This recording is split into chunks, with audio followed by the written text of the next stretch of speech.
There we go. Hello. Let me know if you can hear me now. You should be able to. Sorry about that. I had my stream set up for something different. I want to confirm that you guys can hear me. Anyway, hey guys, this is Julian of Julian Gray Media. Let me redo that spiel. This is sorry for the camera being a little bit overexposed. We're going to switch to my webcam in a second here when we hop into live, so it doesn't really matter for the long term. But my good friends at Ableton finally got me the beta of Live 11, and we're going to be taking a look at that today. They expedited the process and were nice enough to, get me on the accelerated beta list so I can show it to you guys today. We're going to be looking at all of the new features, all of the new additions to this iteration of Live. It's going to be really exciting. I actually haven't opened up Live 11 yet. That's a lie. I did open it just to activate it, but I kind of, had a slight glance at the screen. I didn't really look at anything besides the activator window. I had my focus pinned on that so that I wouldn't spoil anything. I just didn't want to activate it on camera in case I had to do some serial numbers and stuff like that. But we're just gonna hop into live today, and hopefully you guys are interested in this. I think that you will be. But let's go ahead and switch over to our camera here. Awesome. So this is the computer. You've probably seen one of these before. We're going to go ahead and launch Live 11 beta. As you can see, the color palette's a little bit different from normal. The last beta was pink. This one is purple and black type. The edges of the app icon are rounded, I think, to fit within the ecosystem of the new macOS Big Sur update. So there we go. I'm just going to fit it to the screen like this, and we'll take a look at some of the new stuff. So as you can see, we're in live beta 11, 11.0b18. I think this is a pretty early version of 11, but it is the public beta for people who signed up, so I can't imagine it's too buggy right now. So let's go ahead and check this out. So first of all, doesn't look like anything's changed here from a navigational perspective. It looks to be relatively similar to every other version of Live, which I expected. This height width thing was added in Live 10. It's unchanged. Let's go ahead and take let's go from the top and just kind of look at everything here and see if we can see anything else. I'm going to try to pull up a list of all of the new Live 11 features so we can take a look at them. I believe that for the most part, I know what we're looking at here, but there's a few things that I am not fully familiar with. So I'm going to go in Live 11 new features so we can make sure we get to everything here.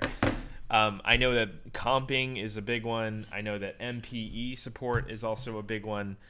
For basically the ability to automate the MIDI for every single MIDI note instead of processing the MIDI as one big piece.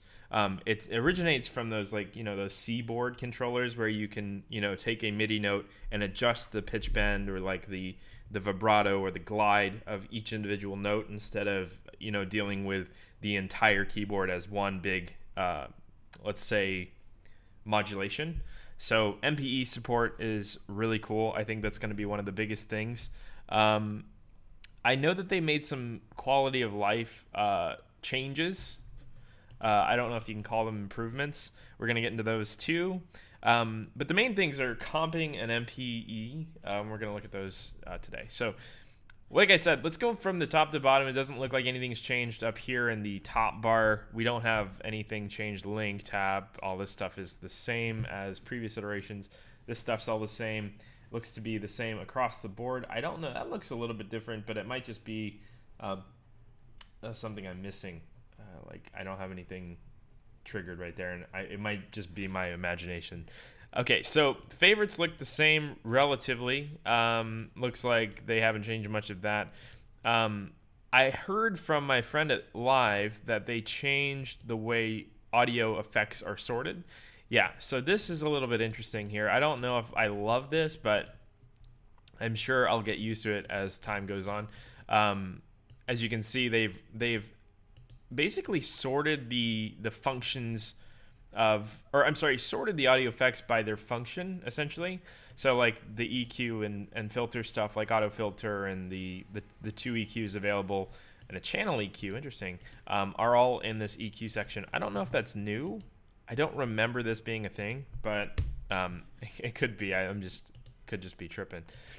Yeah, so they've went and kind of subcategorized all of the audio effects into these, what is that, 10 channels or 10 different folders. I'm not in love with that, but I don't know. It's not that big of a deal for me. One of the things I liked about the old system, though, is that you can go by rank. I actually have this in my video on like the top 5 hidden Ableton things that you can do that most people don't know about. You can actually sort your plugins or your audio effects by rank in the old system, so where it recognized how much you use, let's say like a compressor or an EQ, and it actually sorted them by how much you use them rather than by like their name or their function. So this is going to take a little bit of getting used to. I might just take all of the devices and throw them in like a folder, like a favorites collection, just so I can have the old system how it was. But this is a change I don't know if I'm in love with, but I might get used to it. Like the automation change from Live 9 to 10, that was a little bit weird. Okay, MIDI effects. We have a few new things here. It looks to be off the top, I noticed the MPE control. I think this is a Max for Live thing. I'm not 100% sure. We'll have to dive into some of this stuff in a later video, but it seems to be like the pressure sensitivity for an MPX control or MPE controller, like I said, the C board or what have you, and kind of emulating that within a device like here in the MIDI effects channel. Interesting. And this is probably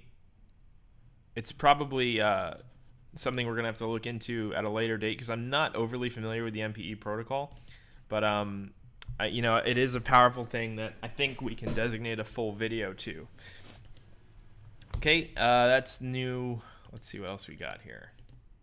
Are there anything in particular you guys want me to look at? Because I know a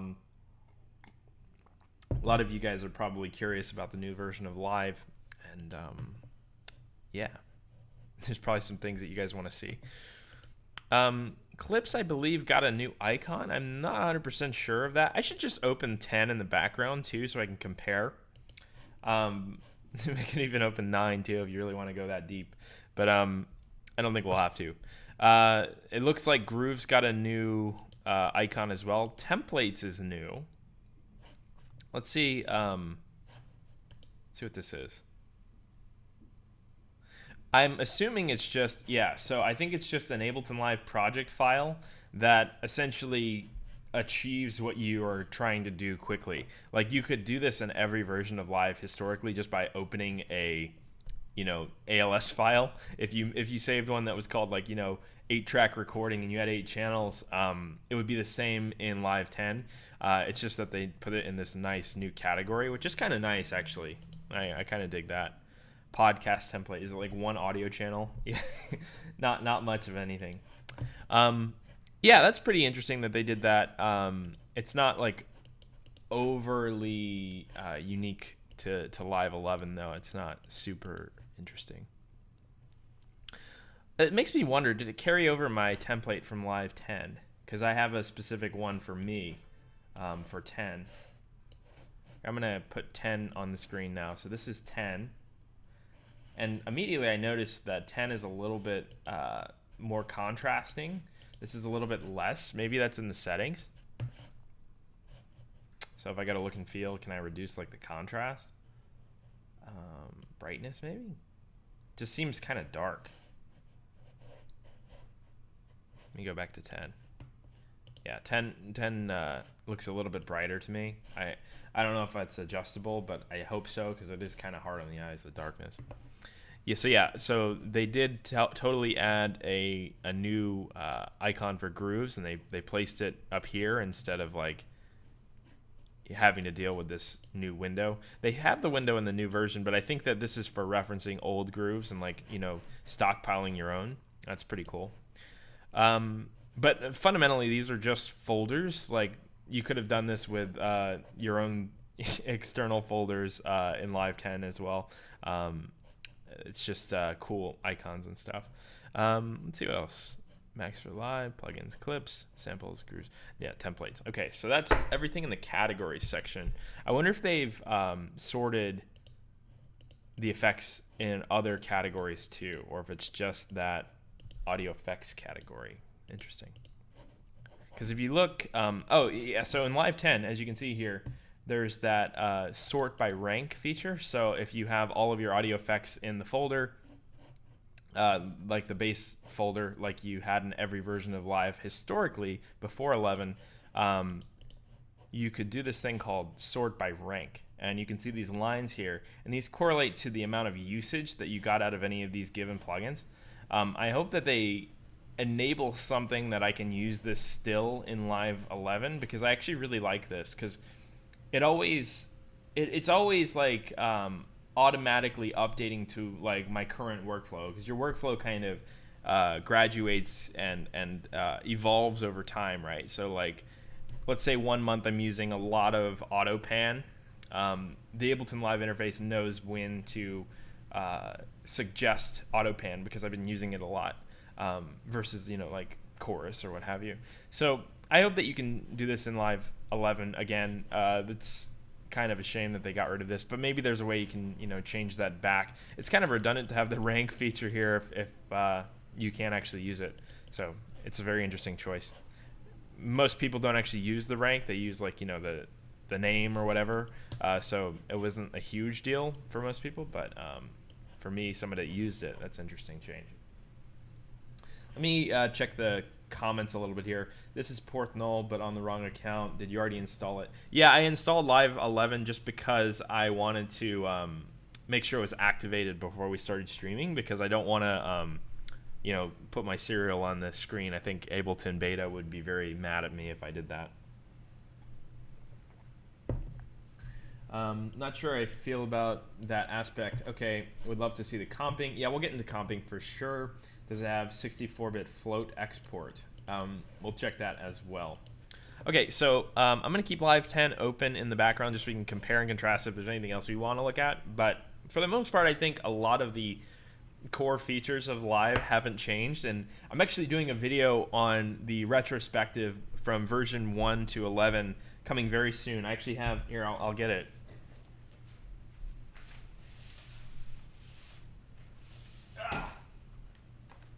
If you follow my channel, you know I just bought a lot of old MacBooks and old Apple laptops in general. I bought this PowerBook G4 that I'm going to be using to run every version of Ableton from PowerPC era. So we're going to do a video on Ableton version 1 through 11 and retrospectively looking at some of the things that they changed over the years and what really hasn't changed. And I've done a little bit of research on this just as like a prerequisite to that video, and it's really astounding how little has actually changed from version 1 to 11. Okay, I'm going to set this down. Hey, welcome everyone to the chat. Okay, so that's all of the stuff that on the surface that I see here. I don't see anything else that's like largely changed here on the surface from Ableton Live 10. We're gonna have to get into like the MIDI clips and stuff to really look at all of the more in-depth features. So we have Serum here, which is my default template. I'm gonna go ahead and add a MIDI clip, and let's see how advanced this gets, because this is all brand new, right? So I can see this being a little bit cumbersome for a new musician to start with, because this is definitely more complicated than Live 10 or any previous iteration of Live. I hope that this doesn't deter people from trying to learn. It's my only thought. So I'm going to put in a note. Let's see, where is my... There it is. It's still there. I'm going to turn that down. That's really loud. And then we're going to put a filter, because I don't want it to be really harsh in the ears while we do this. Okay, so let's take a look at MPX, or MPE, sorry, control. Again, I'm not extremely familiar with it, but I'll do some research on it, and we can do a follow-up video on this. But I think that they basically redid the MIDI engine in Live 12 here. or 11 here, sorry. And it seems to have much more control. One of the things I've heard a lot about is that you can, again, like I was saying in the very beginning of the stream, you can adjust the MIDI velocity for each individual note. And you can adjust the glide and each individual MIDI parameter for each individual note instead of dealing with one large, MIDI stack. So we can probably dive into that in a later date. But a lot of this stuff is the same or carried over from the previous iteration. They just kind of adjusted the UI. I don't know if I love these new rounded buttons for some of these functions. Like, for example, like legato. That's kind of weird that it looks like that now. It could just be my bias towards the old version. Like I haven't gotten used to it yet.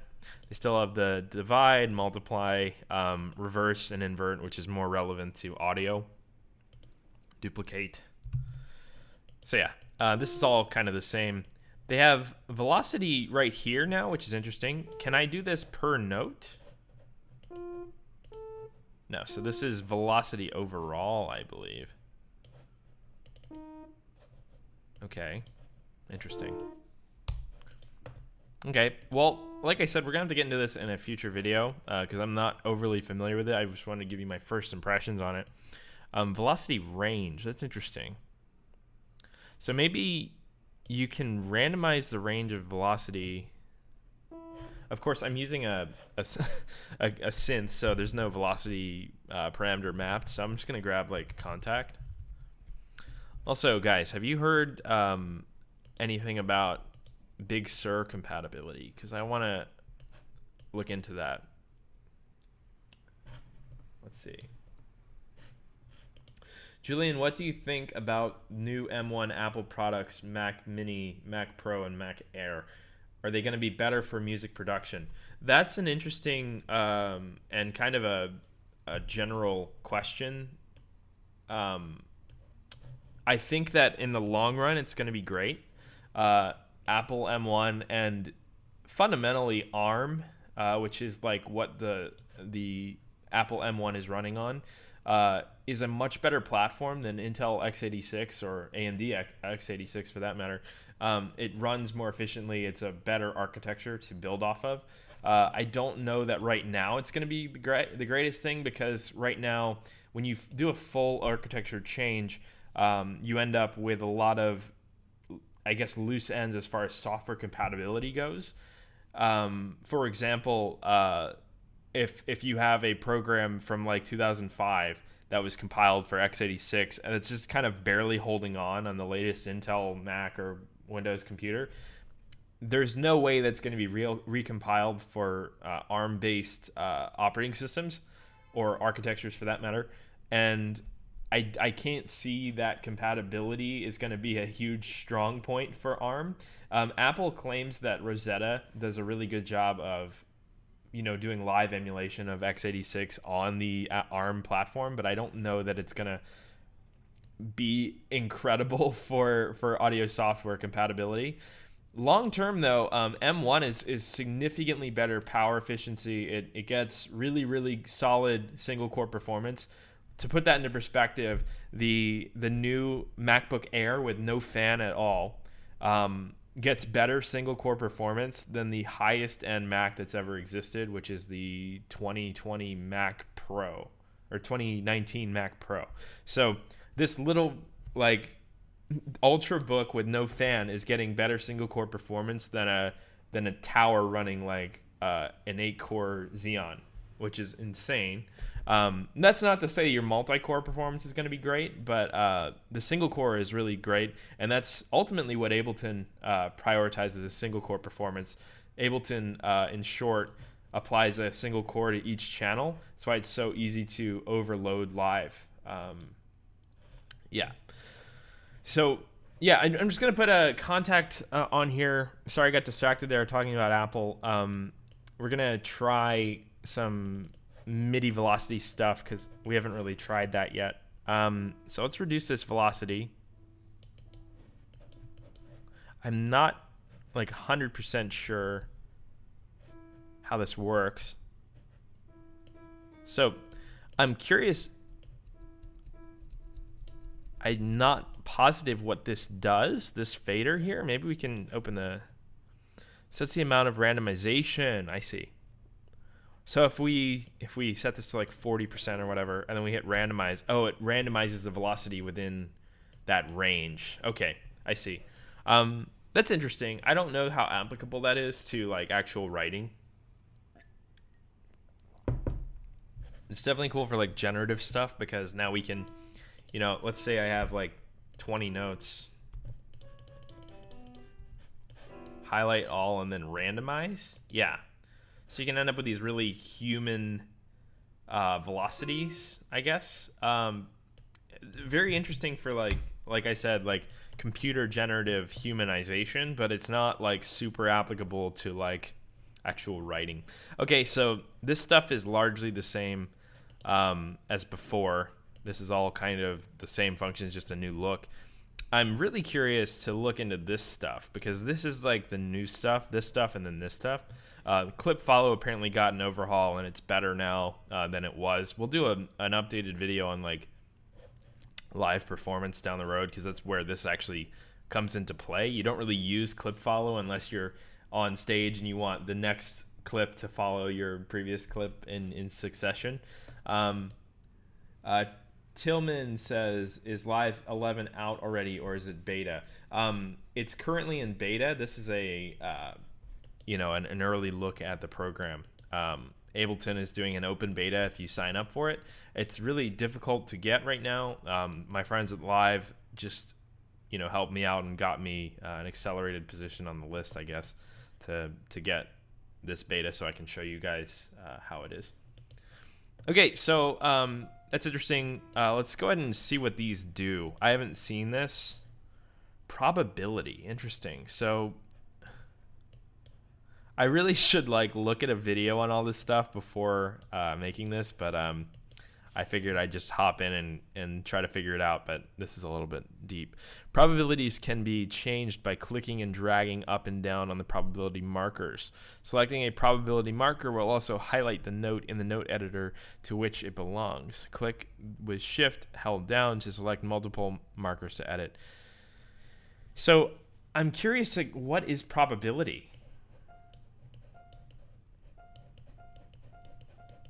Because it doesn't seem like triggering it over and over does anything. Does anybody in the chat know what probability does in MPX? Or MPE, sorry. I think MPX is the Mac Pro's graphics card, and that's why I keep on confusing that. The MPX module. Okay, so we'll have to, like I said, give a more in-depth look at all this stuff later, but probability apparently has something to do with MIDI. And I'm not 100% sure what it does. Okay, so let's take a look at, so velocity, probability. This just closes this window down here. Let's see what this is. So let's see. Linked loop. So if we draw in some notes here.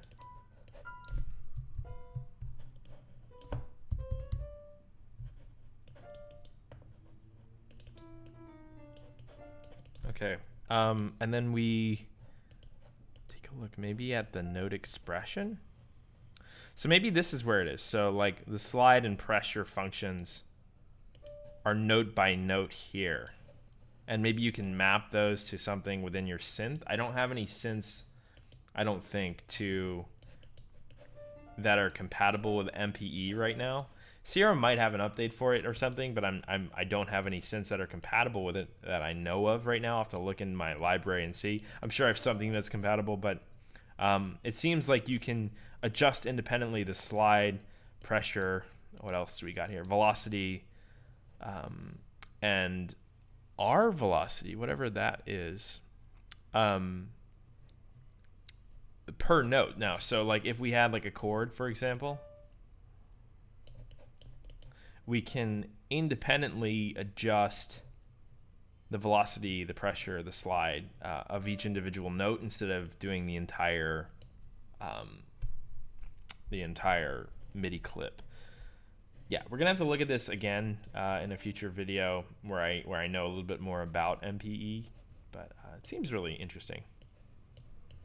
If you guys have any ideas of how this works, let me know. If not, I'll just look at a video later. It seems like you can draw an automation for these too. So like, this is my, is that volume? No, that's pitch. Okay, semitone. Right, so you can, I wonder now if, see, Contact doesn't support it, but let's try Serum again. I want to say it will.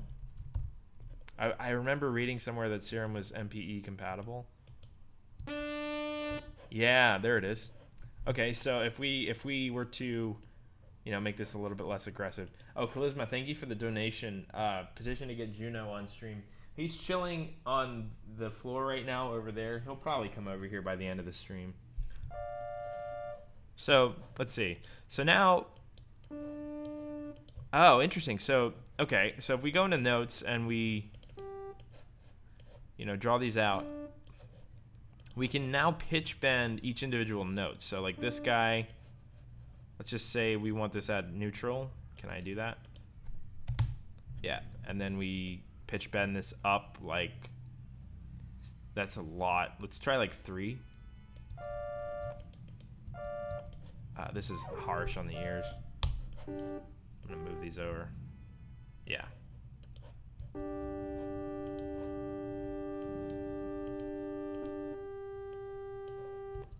That should work, right? Yeah.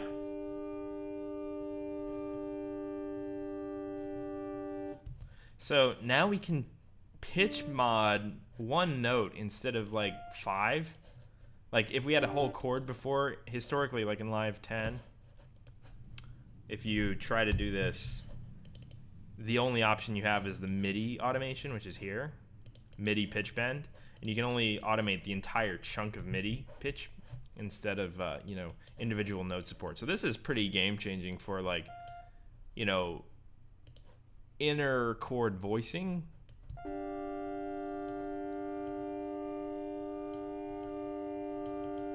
It can become very humanoid versus like, you know, that traditional, you know, tuning everything at once kind of feeling. Yeah, it's really cool actually. Wait, so if you have Ableton Live 10 right now, you have to pay to upgrade to 11. Yes, so the upgrade to 11 is not freeware. It is paid, but if you own 10, it's not as expensive, like by a long shot, from 10 to 11. I think you can do an upgrade from like 8 or 9. Yeah, so I think these are also like you can individually modulate the automated parameters of each device you have. So like for example, Serum, this is the filter cutoff. Maybe we can try this.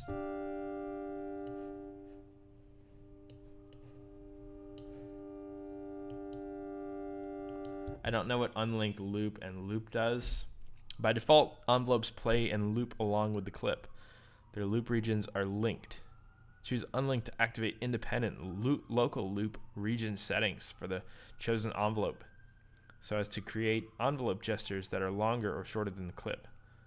That's interesting. Okay, so I think it unlocks the loop region from the clip length, so that you can like almost like subdivide your loop clip. So like your clip can be like little pieces of your entire loop, so that your loop can have different automation from your clips. That's a little bit cumbersome. Like we're gonna have to get into that, and that's a little bit more of a learning curve than the previous system. But it seems really powerful for writing. So yeah. Hey, Brute Death. I hope you don't have a brutal death. Unless that's what you're into. Okay, so there's that. Let me look at the list here of stuff that they have added. Let's see, MPE compatibility. Comping is their biggest one, which I guess we can look at here. Let's go to audio effect or audio channel. Let me just drag in something like anything. I'll just grab like some Black Octopus junk. I don't know. So I'm gonna turn that down too because it's gonna be way loud. All right, let's see how you do comping. I think show take lanes. How do I? So let's see. Maybe I do record. We've got to leave it all behind. It's true. Select track content. Maybe I can. No, that just copies the channel. How do I open the take lanes? Does anybody know in the chat? Insert take lane. There you go. So I think what this does is it's like a traditional comping system. So if I was singing this, for example, this is clearly the same take 4 times in a row, but let's just pretend that it's not. I think what this allows you to do is, quickly check which take you like the best, and then you can take the best pieces of each of these and comp them together at the top, which is something you could do in Live 10, but it's really cumbersome. Like, you have to do this with a group. If you record like 5 different takes of a song, we've got to leave. Historically, you'd have to do something like this, and then you go solo each individual take and then grab them, alt drag them to the top. But now it seems like if I just grab a piece, I can drag it up. I guess you still have to alt drag it, but at least now it collapses. Like, you can show take lanes. Yeah. Interesting. I mean, I don't think it's as game changing as people are saying it is. I think it's, fundamentally it's the same thing as as it's been for the past, little while. It's just a different way of looking at it. Let me read on their website and see if they have anything else like to say about it. Yeah, there's probably a way for me to grab this and then draw it in here. Somebody said the pencil tool. I don't see that.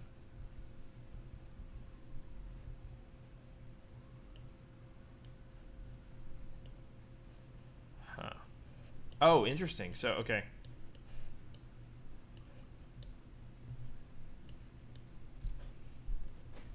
Okay, so what if I mute this and I just oh, that's cool, actually. That's easy.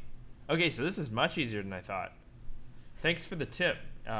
Yeah, so you can record individual takes, and then you pencil tool what piece you want from each take. So if I grab this word, for example, we've got to leave.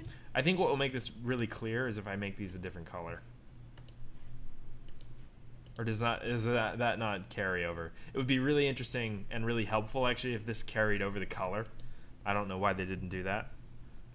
Like, if this part was now green and this part was blue because it carried from this piece. Just a small pet peeve, but that's something that I wish they did. But that is much more powerful than I thought it was. Okay, so this is really cool. We've got to leave it all behind. It's true. Could you put effect on race lane? On each lane, I'm assuming he meant. I would assume so. It would make very little sense if you couldn't. Let's see. Let's grab, for example, something really aggressive, like a cabinet. I actually don't know. I don't think so. Yeah, it seems like whatever effects you apply are applied to the group, the whole comp, which is kind of disappointing, but I see why they did it. Like, they want this to be allocated to multiple takes at the same exact channel rather than multiple different approaches at the mix. I mean, you could still do that with the old method of, grabbing, but grabbing this and alt dragging and stuff to make alternate versions, but that is unfortunate that these don't have individual take lane effects chains. That would be really cool if they did. That's interesting. So I'm assuming this works with MIDI too. Let's go ahead and do that. MIDI track.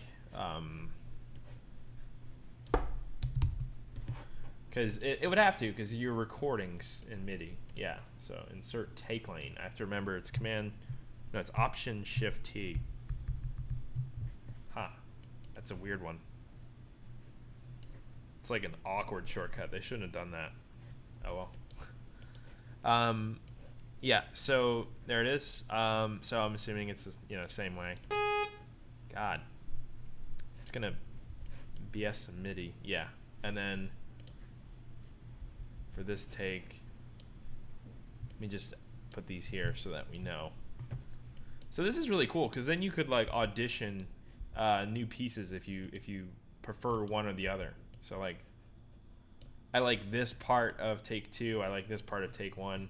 That's really cool. I think this is very powerful, actually, because now there's a lot of times where I have too many melodic ideas to know what to do with them, so I'll come up with like 5 different melodies, and I won't know which one to use. And this really makes it easy to like compound those together and be like, okay, which one is actually the best? Normally you just loop a section while recording, right? Yeah, so I'm assuming, let's see how this works with recording. I don't know. So if I hit record and I like loop this section here, let's make it really short because I don't want to record for an hour. Record. Let's put MIDI keys on.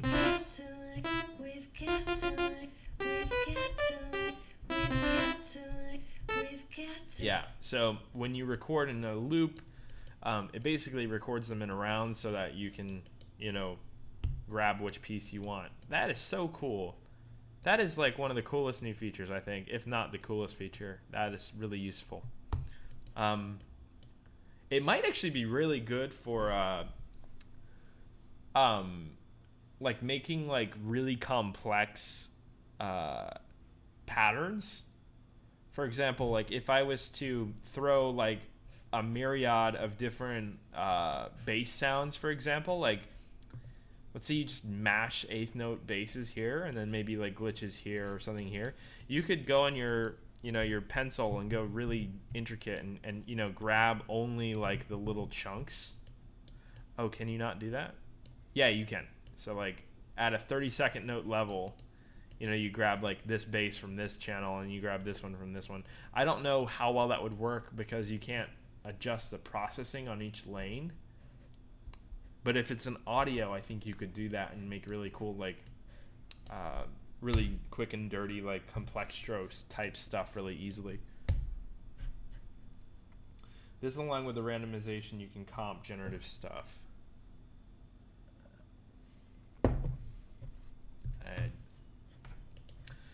let's see. So, is there a randomization mode for takes? I don't know. Yeah, so takes are very interesting. That's really cool. Probably the most functional thing I've seen yet. Let me take a look at what else they have. MPE capable native devices, wavetable, sampler, and arpeggiator now support MPE. Use pushes pad pressure to control parameters per note. I'll have to update my Ableton push. It's not hooked up right now, but otherwise I would show you. Okay, so yeah, so like we discussed, a lot of the new devices have support for this MPE. Let me take a look at instruments and we'll go to wavetable. Yeah, so wavetable natively supports it now. On the surface, I don't see much that's changed. MPE is new. Again, I'll have to do some research on MPE, but it's very cool. And then let's see, we have, yeah, we've looked at the expression view and MIDI. Arpeggiator, right? So let's take a look at that. So this apparently has some sort of MPE functionality now.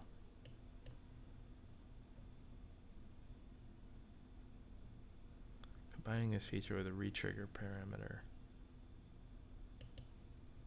Huh. It might be like varying your velocity per note, for example, rather than just having a static velocity. Which I guess you could already do that if you put like a velocity randomizer or whatever it is. I think yeah, this guy. You could technically do that, but it must be a new way of doing it in the new one. My Rolly now has a purpose with MPE support. Yeah, I was thinking about getting one of those, but Live hasn't supported it for the past little while, so it wasn't really worth it. But now with this new support, I might actually pick up a what do they call those? There's a word for it. Well, MPE, but like there's a word for the type of keyboard. I'm blanking on. I might pick up one of those to replace my traditional MIDI keyboard. All right, so we've looked at all of the MIDI stuff, the comping stuff. Before Live 11, you had to make 12 channels for each expression. Yeah, that's rough. The new devices, however, we haven't looked at yet. So there's one called Hybrid Reverb.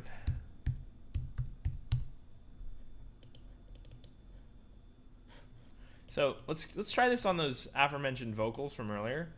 We'll just toss it on here, see what we can do with it. This is not a great vocal, but it'll prove the purpose, I think. We've got to lick, we've got to lick, we've got to lick, we've got to Let me disable the loop. got to leave it all behind. It's true. It's actually a pretty decent built-in reverb. Convolution IR. Yeah, and again, I'm not overly familiar with the new hybrid reverb either, so I'm not going to attempt to explain anything here, but I'm giving you my initial thoughts here. I'm thinking that this might be like the reverb model. If anyone in the chat is more knowledgeable about the new plugins, let me know. But it seems to be just like, a standard convolution reverb. Yeah, so that's like the reverb model.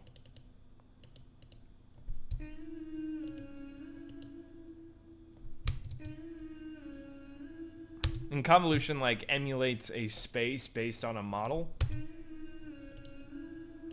It would be really cool if you could import your own model, like your recording of a transient in your bathroom. That would be really cool. I don't know if that is how it works, but it might be. I'm just unfamiliar with the new program. Maybe if I grab like a sample from, like, let's say a pack with some reverb on it. Let's see. Maybe we can do that. If anyone, if anyone in this chat knows anything about like the new plugins, let me know. This probably won't work because it doesn't have a direct like transient like those do. I just want to see, can you do this?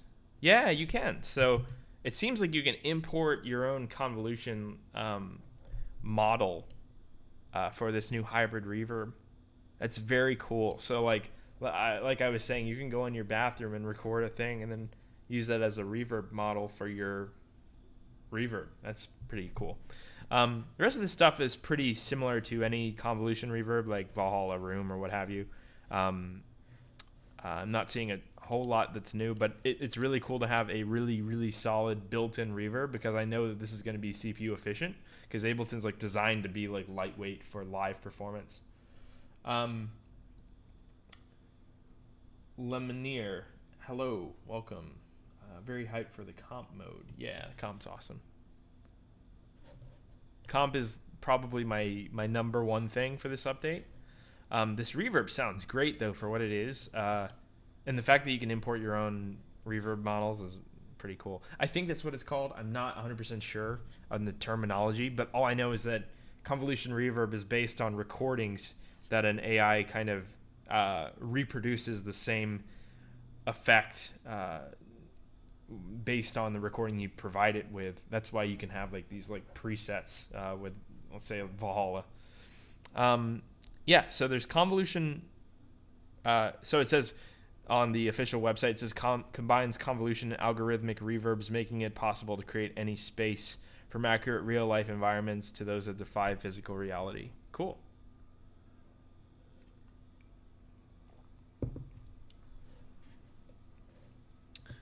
Yeah, we'll have to get into this in a future video too. I haven't had any time to play with these. This is really my first impression video. It's really not a like walkthrough because, again, these are all new things to me as well. Spectral time.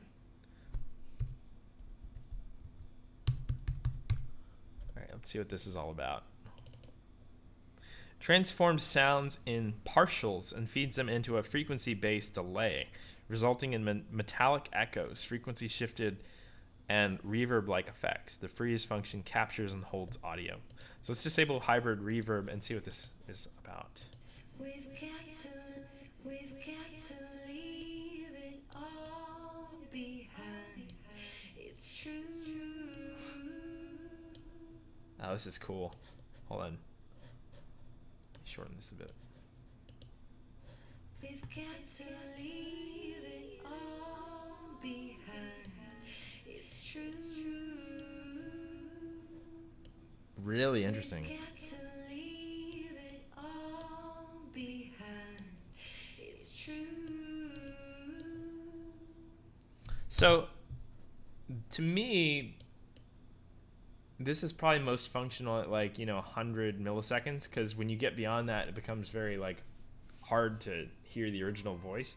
Right now, this is kind of like a Haas effect, and if I'm correct in what I'm seeing here, it shifts the pitch of the delay slightly here, and that prevents like the obvious phasing problems that you get when you have two overlapping delays, or a delay voice and then the dry voice, because then you end up with those two waveforms slightly offset, and you end up with this weird shifted flanger phaser effect. Oh, here comes the cat. Hi, cat. Yeah, like I said, I'm gonna have to do some work on this and figure it out a little bit more, but We've got to leave it all behind. It's true.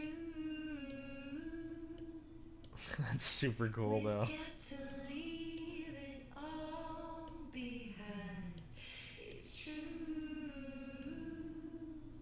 Okay, so time. We've got to leave it all behind. It's true. That's sick.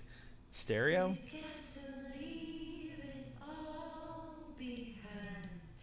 It's true. Okay, so I'm not hearing anything on that. We've got to Tilt? leave it Oh, wow. all behind. It's true. Well, the stereo effects are crazy. We've got to leave it all behind. It's true. So I'm assuming tilt and spray are to do with the stereo separation of the delay voices, and then the spray is probably like how many voices are and how spread they are. Again, I'm gonna have to research this a lot more, but yeah, it's a little bit too cumbersome for me to like tell you how it works initially, because I haven't played with it enough. But it seems really powerful. Like even just messing around with the settings for like 2 minutes, it came up with a really cool sound. That's awesome. Okay, spectral time is cool. Let's try spectral resonator. We've got to leave it all behind. It's true. Okay, breaks the spectrum of an incoming audio signal into partials, then stretches, shifts, and blurs the result by a frequency or a note in subtle and radical ways. Play it like an instrument with MIDI.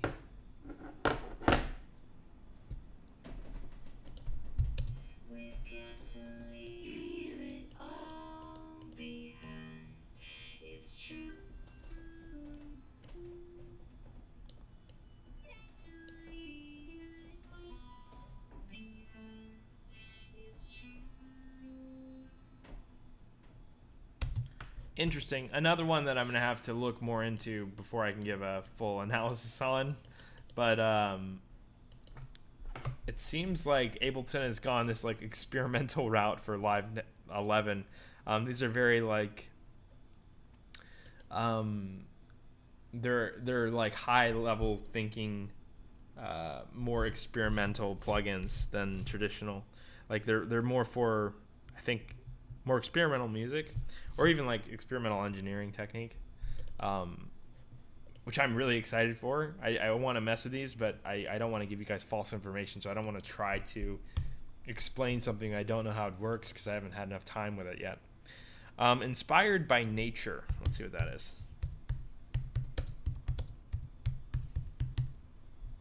Inspired by nature. It should come up.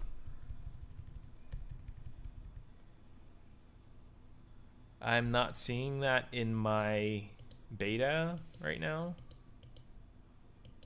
6 playful instruments and effects that use natural. Oh, it might be in instruments. Nope. Can I do all results? Nope. Yeah, I'm not seeing inspired by nature in my beta, but I'm assuming that's going to be launched with the official release of Live 11. The Harder. Hello, Julian. I'm hearing In Your Arms right now. Thank you for listening. I love that song.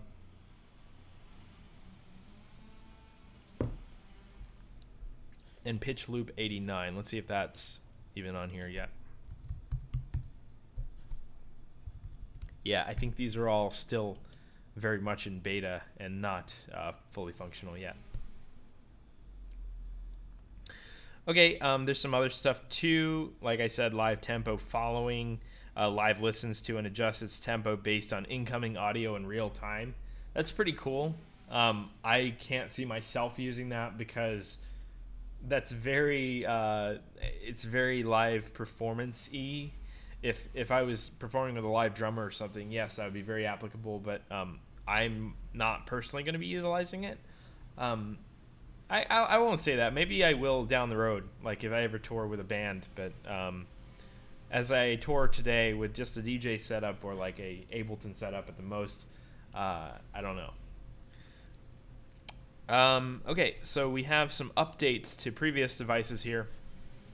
Redux looks like it got an update.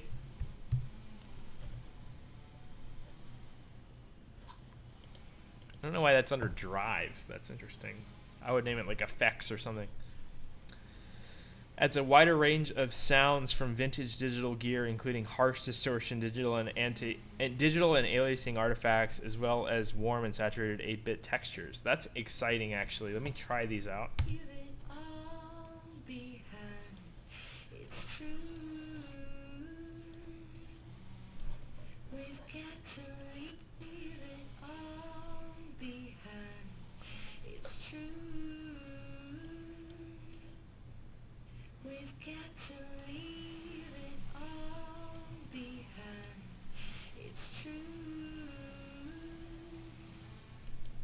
We've got to leave it all behind. It's true. Interesting. So We've got to leave it all behind. there's I think a high pass filter here, pre or post effect. Interesting. So before it goes into the bit crush effect. Got to leave it all behind. It's true. Interesting. No, this isn't a new track. This is just a vocal I found online that we're using to demo the new features of Live 11. I do have a new song coming out though in about a week on Anjuna. If you're interested in that, you can go follow me on social media, and you'll see the update as it comes. We've got to leave it all behind. It's definitely more detailed than the previous Bit Crusher in live, but I'm gonna have to give it some more time. Like, this is a common theme throughout this stream. I'm gonna have to give these more time to sit on and reflect on and understand before I give you guys like a rundown, because I don't want to give you something that you don't understand. It looks like rank is working because it's grabbing what I'm using and it's putting them in ranks, but the problem is that now there's these folders in between, so it doesn't really work. Interesting. Phaser Flanger got an update. Let's see. No. See, I hate that I have to search it now. Okay, cool. So, I think they unified Phaser and Flanger together because fundamentally they're essentially the same thing. Phasers and Flangers both work off of the concept of taking a second version of the same sound, slightly offsetting the time, and then the difference in time creates a phaser effect, shifting something out of phase essentially. And I'm pretty sure flangers and phasers work in a very similar way. So I'm kind of happy that they unified these.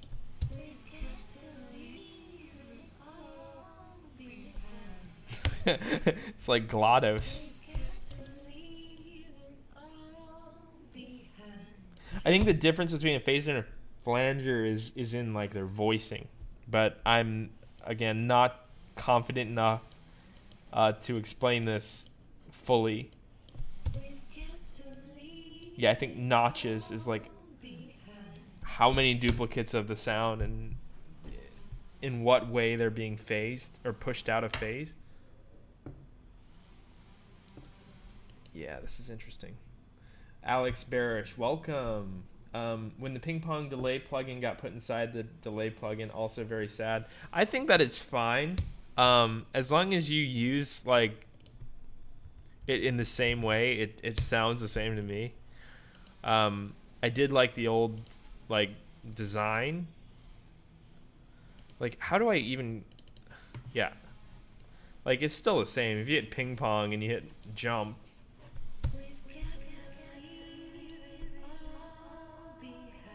It's fundamentally the same plugin. Let's see what else we got. Chorus Ensemble. The updated version of Chorus now has a wider range of sound shaping capabilities. Add vibrato, spread the left and right channels of the signal across the stereo field, and add a 3 delay line chorus. Let's try that. Chorus. How is chorus not in here? Yeah, they don't have chorus. Maybe it's these folders are tripping me up, man. I don't like the folders, I'm not gonna lie. We've got to leave it all behind. It's true. We've got to leave it all behind. It's true. We've got to leave it all. Oh, that's handy actually. It's true. A chorus is like it takes the source and it duplicates it into several iterations of the source with minor pitch differences, and it's cool that you can now apply width to just the voices that it creates. We've got to leave it all. It creates that really super wide vocal effect that you couldn't do before. We've got to leave it all. There's a high pass too. It's true. That's convenient, having the high pass there. Got to leave But fundamentally, that's not that different from before. It's true. Your best release is Eventide. Thank you. I really love Eventide. I think it was kind of underappreciated.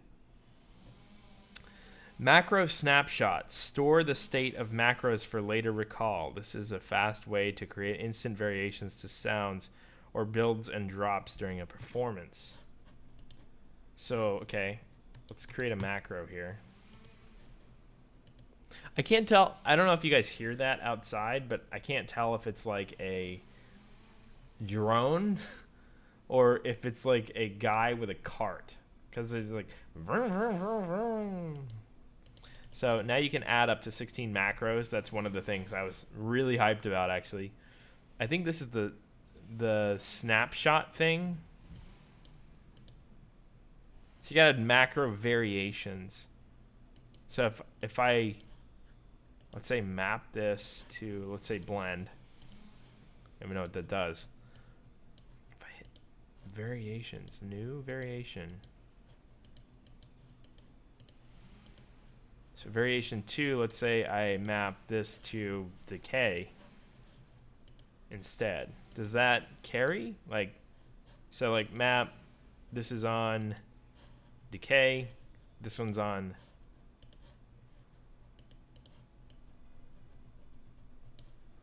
why is that? This should not be controlling both of those if I'm right. No. Okay, hold on. Double click to display and launch the control macro variation settings. Click to select this variation. Choose rename from the edit menu to rename the variation. So I'm not 100% sure what this is. Oh, you know what it is? I know exactly what it is. It's not changing the knobs. It's changing the values. So like if I'm playing a song and I know that this configuration of parameters sounds good for like a drop, I can trigger this configuration of parameters. Or I can go back to the previous one, which would be like, let's say this, I think. Maybe not. I don't know. I'm pretty sure that's how this works, but again, I'm not 100% sure. Yeah, well, I'll have to look into this again to figure it out, but yeah, it seems like an interesting idea. It does kind of sound like a weed whacker, yeah. When will you be at EGG and Anjuna Beats Worldwide? I actually don't know what that is. I will be on Anjuna Worldwide, the live stream show. I just did this past week, and I'm doing another one on Saturday. So if you want to tune into that, it's actually a video live set that's going to be really cool. It's going to be on Anjuna Twitch and YouTube. So twitch.tv/Anjuna and then youtube.com/Anjuna Beats, maybe. It's going to be on both of those things. Okay, so yeah, all the macros kind of have adjusted, and now they also added the randomize macro button, which I think just randomizes the configuration settings of your macros. Chance tools, we already looked at all of this. Note chance, set the probability that a note or drum will hit, and let live generate surprising variations to your patterns that change over time.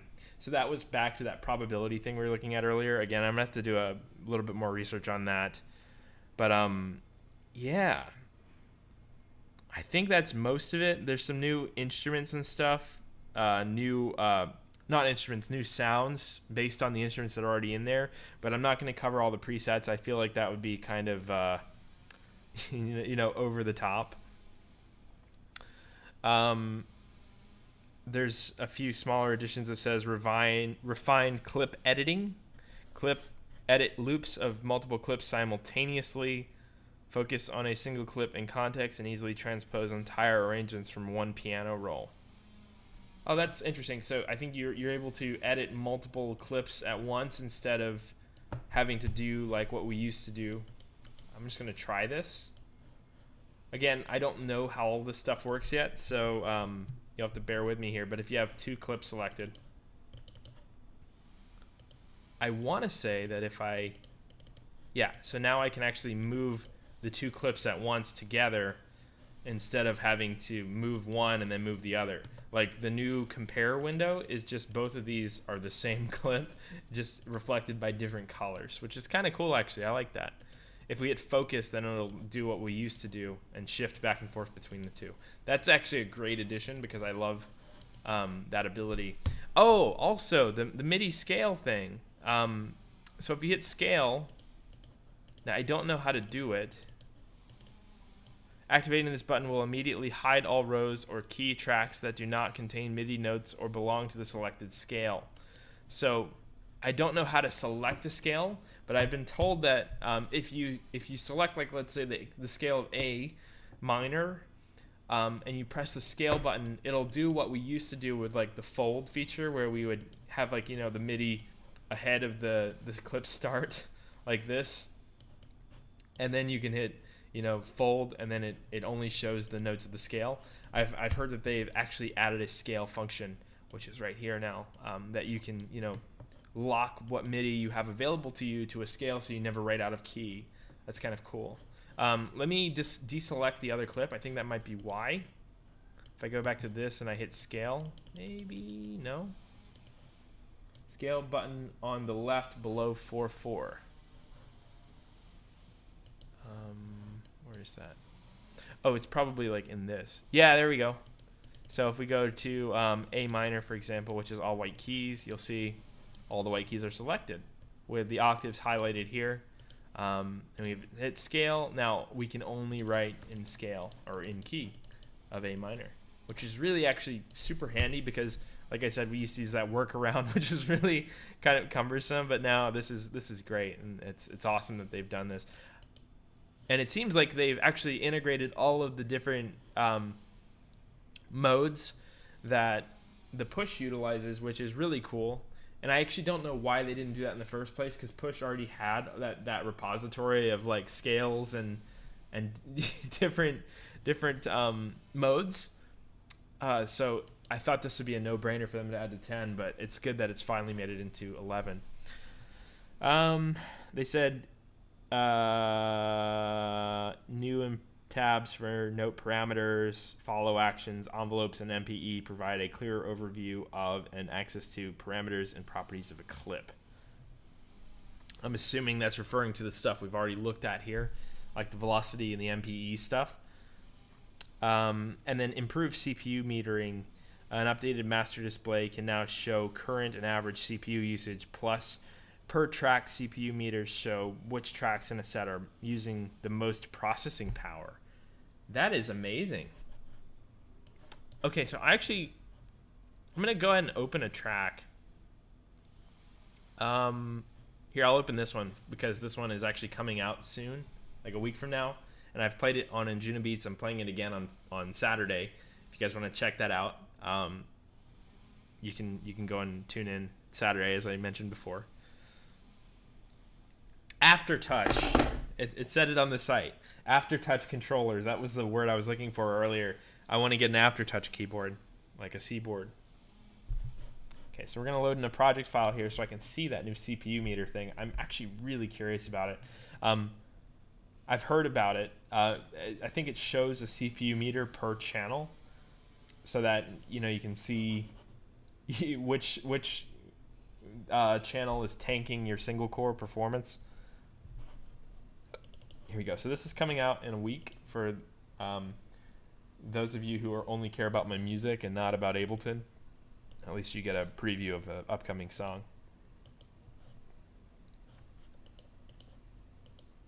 Here.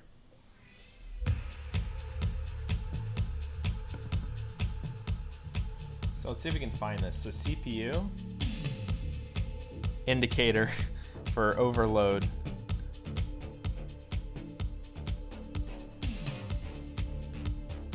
So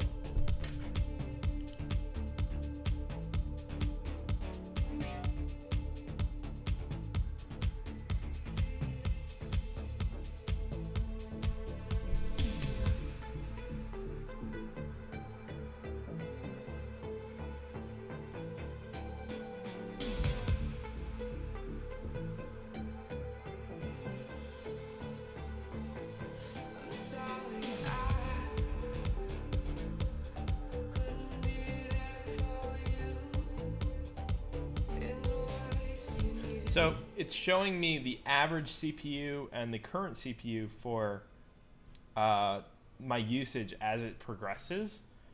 It's funny that my CPU current spiked right as the drop hit. It's really funny that the energy of the song correlates to the CPU usage. I guess it makes sense though because it's a major change.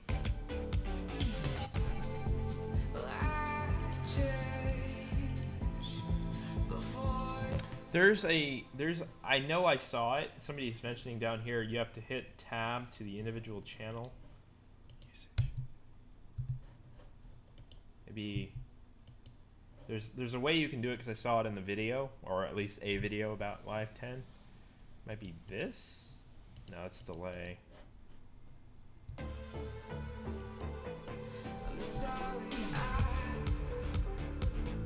Let me look it up really quick.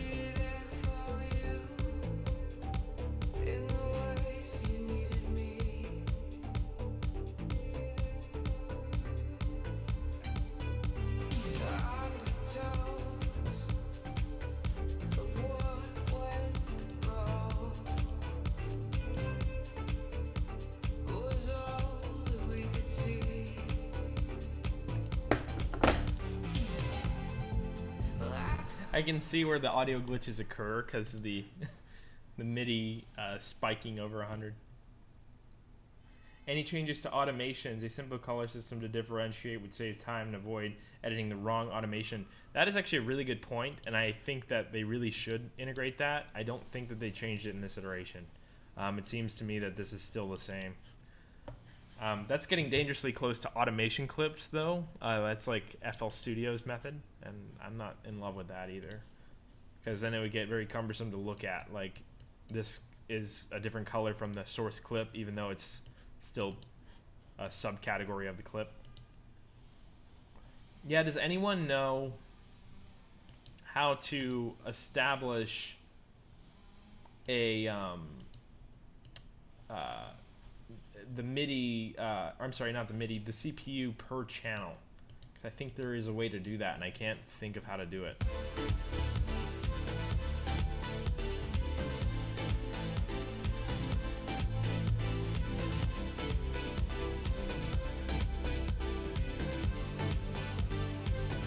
So they have back to arrangement mode. When you play session view clips, this button will light up to indicate that the current state differs from the state which is stored in the arrangement. Okay, so I think they just moved this from up here to here, which makes a lot of sense, actually. And then I noticed another change. It was in here somewhere. Link tracks. I wonder if that's for...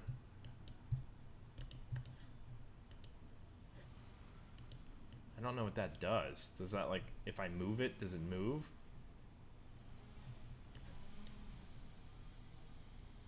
Yeah, I don't know, like, what link does, but we'll have to see. Yeah, that's... I don't know what link does. And also, I can't figure out how to do the CPU thing. I know that's, like, a core feature. Like, where you can see the CPU of each channel. Hold on, let me just look it up really quick. CPU each channel live 11.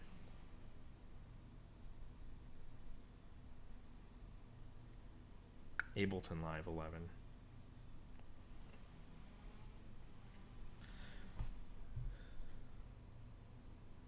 Enhanced CPU metering. Somebody did a video on it. Maybe this will help.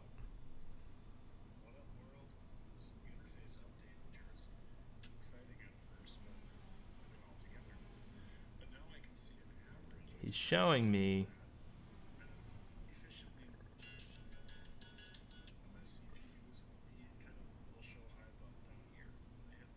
there it is. Here it is, right there. That's the CPU meter per channel. So if I go in here and I play, there it is.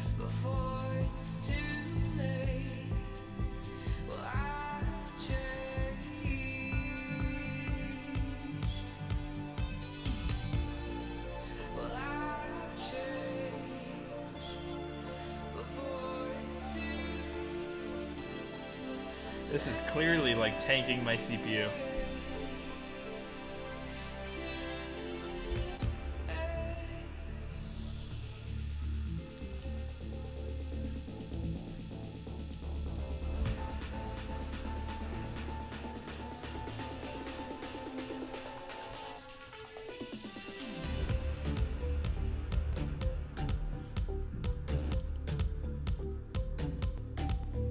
This is really handy because then I can go in here and like, okay, this is the track I need to freeze.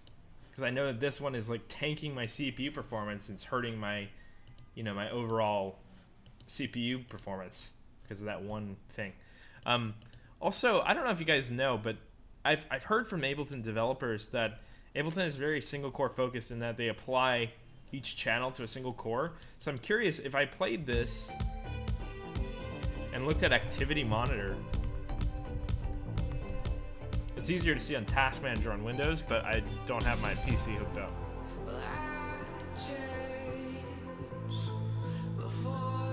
Yeah, I don't know if I can.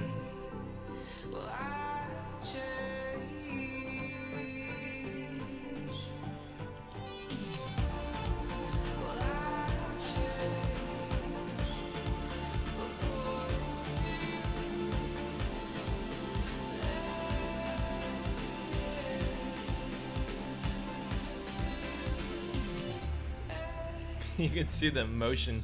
It's not extremely accurate because it's so slow. If I get a better CPU monitoring app, I think it would be more interesting, but yeah.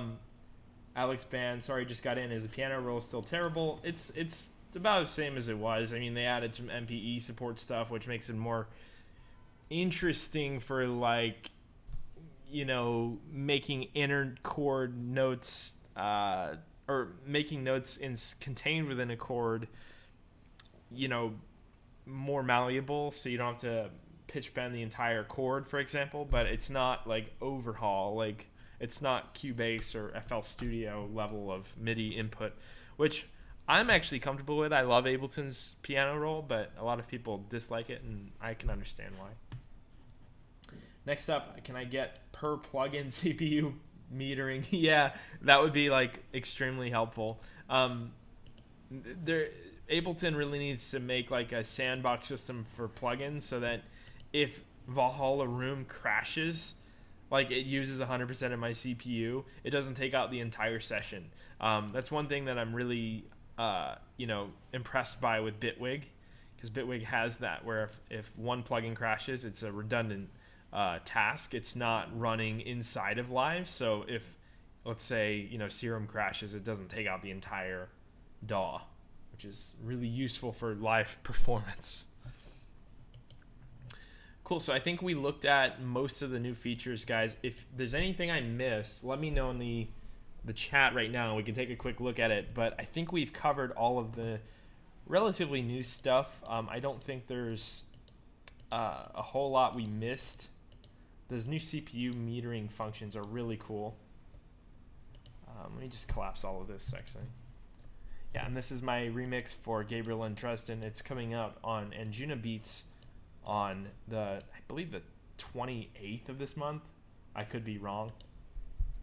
I'm getting confused. Like, I keep thinking it's the 20th, but I know that that's the release date of Hyrule Warriors, because I pre-ordered it and I'm going to be playing that like non-stop. You won't see me for like a month. The new Zelda, if you didn't know, it's the prequel to Breath of the Wild. That's the 20th, but I keep getting that confused. And I also have a release date today, which is like the re-release of Matt Fax, my remix of Matt Fax, and that was today on Colorize. So I believe that it's the 28th, and I'm not 100% sure, but I believe that is the date that the remix is coming out on. If not, just check out my social media accounts, and you'll see the day this remix comes out, and I'll be announcing it there too. So any further questions in the chat, guys? I'll be on here for maybe like another 2 minutes, and I think I'm going to call this stream a wrap. We've been going for a while, and I think I gave my first impressions of all the Ableton stuff. In conclusion, there's a lot of really cool features that they added to 11. If you are looking to buy Ableton, now is a great time. Ableton's offering like a 10%, or I think it's like a 20% discount on Live 10. and they're going to be offering a free upgrade to 11 when it comes out if you buy it now. So that's really cool. Really cool features. I'm excited to get more in tune with them. I don't have enough information right now, and I don't have enough knowledge on these plugins to really give you a thorough run through. I'm sure there's other YouTubers that have done that already, but I just wanted to give you guys a personal, intimate look at Live 11 without the editing in front of it, just live streaming and showing you guys the program. So let me know if you have any questions in the chat here. Unrelated to Live 11, but did you see the new free Vital synth? It's getting some hype around it. I'll have to check that out. If it's good, then I'll do a review. Local music shops sell Live 10 Suite for cheap, or is it Suite 9? We're on Suite 11, bud. Live 11 is coming out early next year, like January. 9 was like 2013. 10 came out like 3 or 4 years ago. They've never given away Live for free. I think that's a myth. They do this interim period where if you buy the program right before the next version, they give you the next version for free.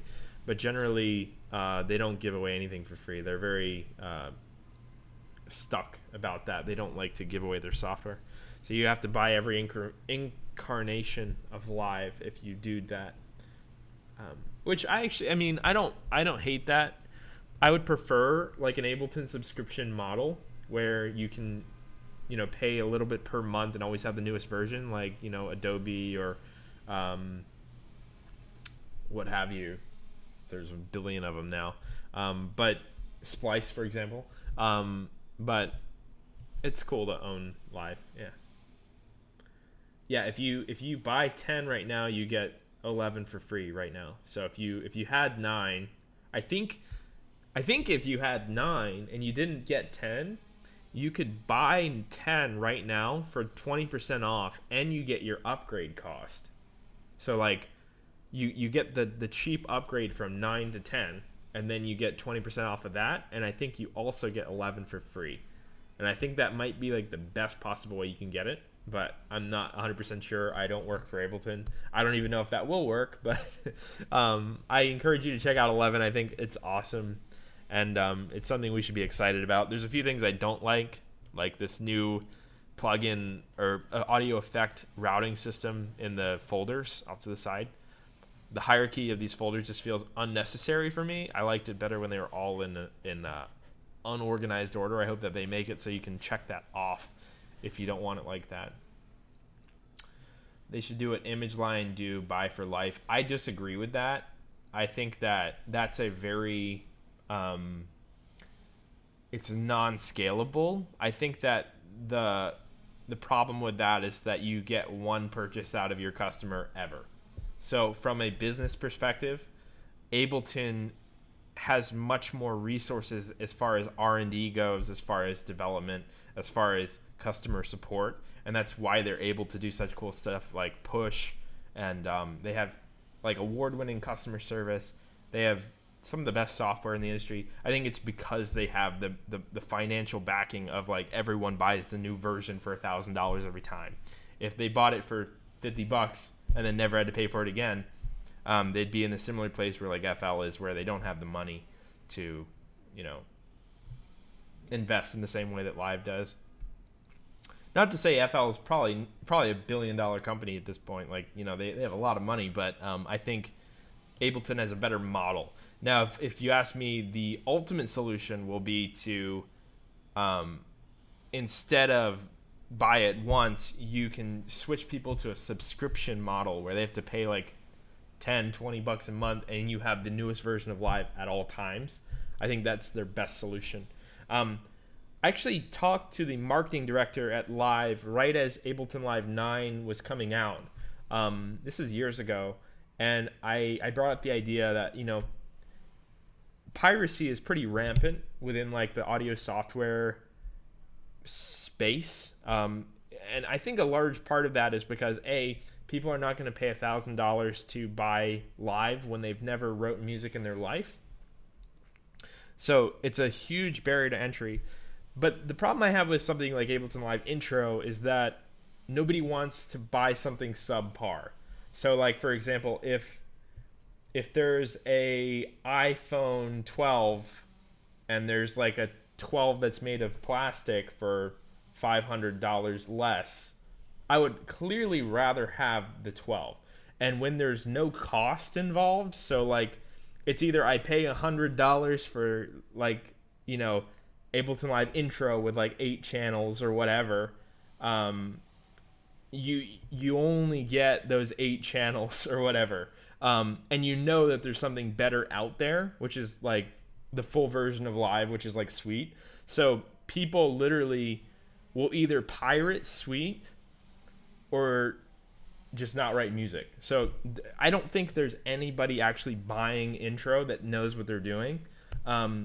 I guess they have that, that the new producer that doesn't have any money and they just want to dip their feet into it, or it comes with like a keyboard they bought. But I don't think anybody's buying Intro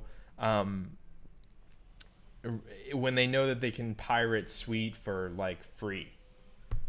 I don't think that that's a solution to have like 100 or 200 or whatever amount the Intro is, when they could just make Suite $20 a month, and then you can have the entire package for a low cost.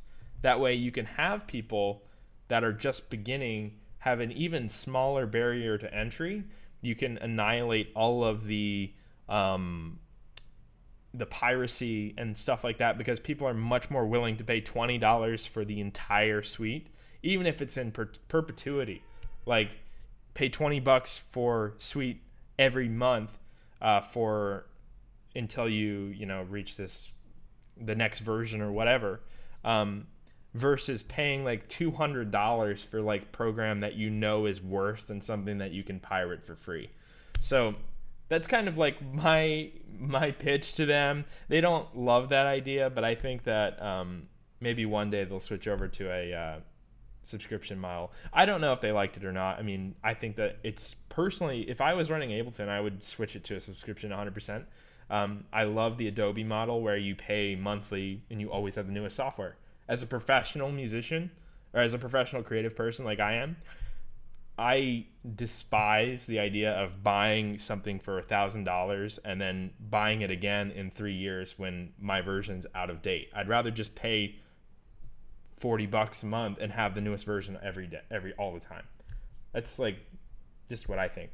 Like, you can see this in like Splice with their like rent to own Serum, or like their rent to own not Ableton, Studio One or whatever. Other DAWs are doing this. It's just Ableton that's not. And it's kind of like antique of them to not do it. And I don't think that I don't think that they should switch altogether. Like, don't get me wrong. I think that there should be a buy Ableton option. But I think that instead of having like an intro or like a standard, they should have one version of Live, just one product that does it all. It's the best thing.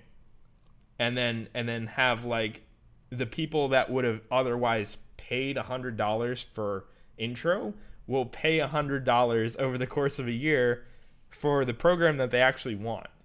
That's just my thought on it. Yeah, and then you can also cancel your subscription. Like, you can cancel it if you don't want to do it for a month, and then if you are interested again, you just reactivate it. Like, Splice has made that really easy, and I think Ableton could do it too.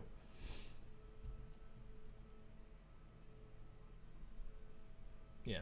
Well, that's just my opinion. Because you have to admit that, let's say you're a moderately developed producer, right? And you've been using a pirated version of Suite. Are you going to go from the pirated version of Suite to a less good version of Ableton, like Intro, because you want to be legit?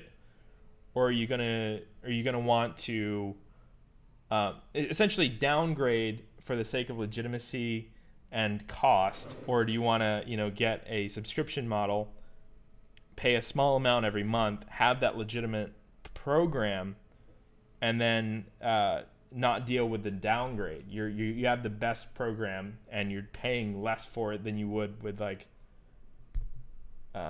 whatever intro.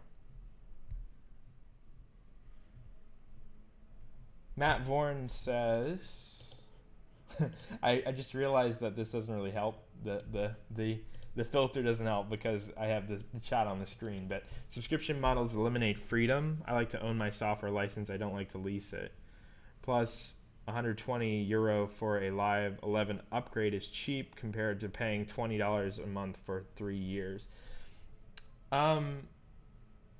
Yes, if you already bought into Live, if you're buying a license to Live up front, it's like $1,000. It's like, it's not cheap. And nobody who's just starting is going to do that. You have to get your first license first. And I think that because they aren't doing like a subscription and they're trying to force people to buy intro, it's preventing them from converting people who previously pirate the program to people who actually own the program, because they don't want to go from this pirated version of Suite, like ultimate, like everything, you have everything, to downgrade it to like a an introductory version that has 8 channels on it, because they can't afford $1,000. They can only afford 100. But somebody can easily afford $20 a month. Like, I'm currently leasing like 10 plugins on Splice. I think it's the best thing ever. But maybe that's just my opinion. Clearly, I mean, like, Ableton knows better than I do. Their marketing is great, and they're the best. I think they're the best DAW in the world personally, and I think that they have a great handle on like business and marketing and stuff. Their brand is incredible. So, I mean, as much as I say this, I think they know what they're doing, but I just personally believe that a subscription model would have more pros and benefits than, an introductory software. Like, imagine, okay, so this is where I compare it to, and I don't want to harp on this forever, but let's say that there was Photoshop, right? But in Photoshop costs $1,000. But then there was like Photoshop Lite that you can only like paint, and you couldn't use any of like the more advanced features for like $100, right? As a new, or I'm sorry, not $200.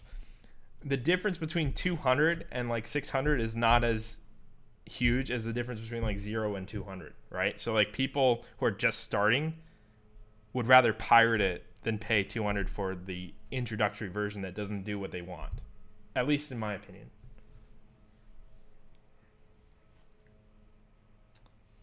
Alex Barish says, I was 16, no way I was paying $800 for a Photoshop license to change girls' hair colors. Yeah, so like that's what I'm saying. Like, a subscription model allows the best software in the world to be in the hands of like 15-year-olds, right? The alternative to that is these 15-year-olds are going to get the software either way. They're going to pirate it, but they don't want to settle for like worse software. Like, nobody wants a Chromebook. They want like a MacBook, or they want like a Surface, because they know you can do more with those. Nobody wants the cheaper alternative. And if you make it so that the best version of the software is available to everyone for a very cheap price every month, I think that that's a better solution. Reaper, bro. Yeah, Reaper's really cheap, right? It's like $50. I respect people who make really cheap plugins. Like, Valhalla stuff is some of my favorite stuff, and I recommend it all the time because it's inexpensive. But you have to understand that these companies have to do like R&D and stuff, and it takes money to do that. And I think one of the reasons why Ableton has been like dominant is because they have a great financial model, right? They make a lot of money, and they can invest in R&D and stuff that they couldn't before. Oh, Reaper's free. I'm thinking of What's the other one? There's another one that's like $50. Reason?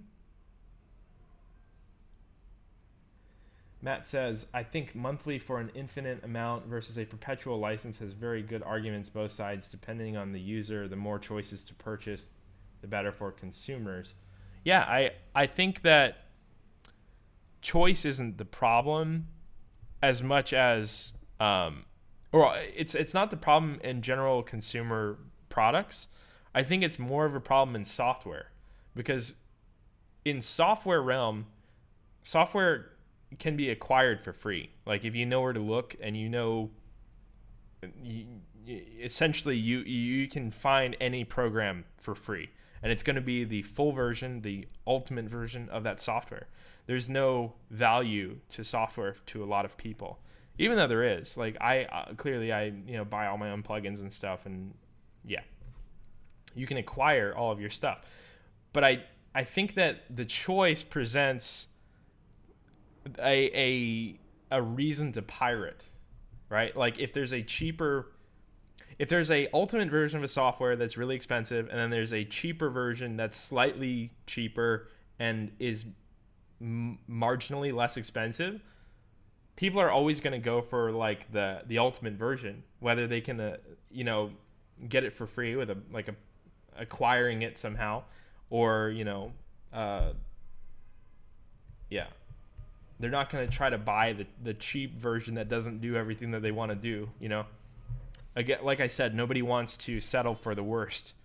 And what that does in software is that it makes people pirate things, because they don't want to deal with like intro. They don't want to deal with like this software that's been neutered.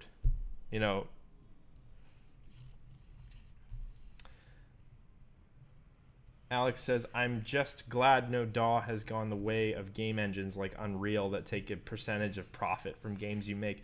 Yeah, that would be something else. I don't see that ever happening, but I couldn't rule it out. Music is making less and less money all the time these days. So maybe.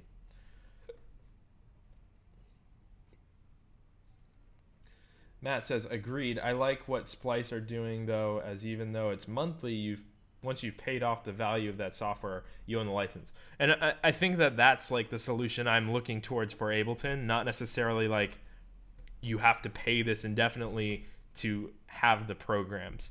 I think you could potentially do both. Like if you keep paying beyond your license cost, you can always upgrade to the next version or something.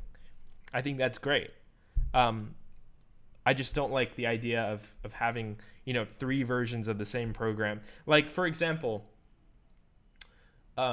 Windows used to do this, right? Like, there was Windows Home, Windows Pro, Windows Enterprise, Windows Server, right?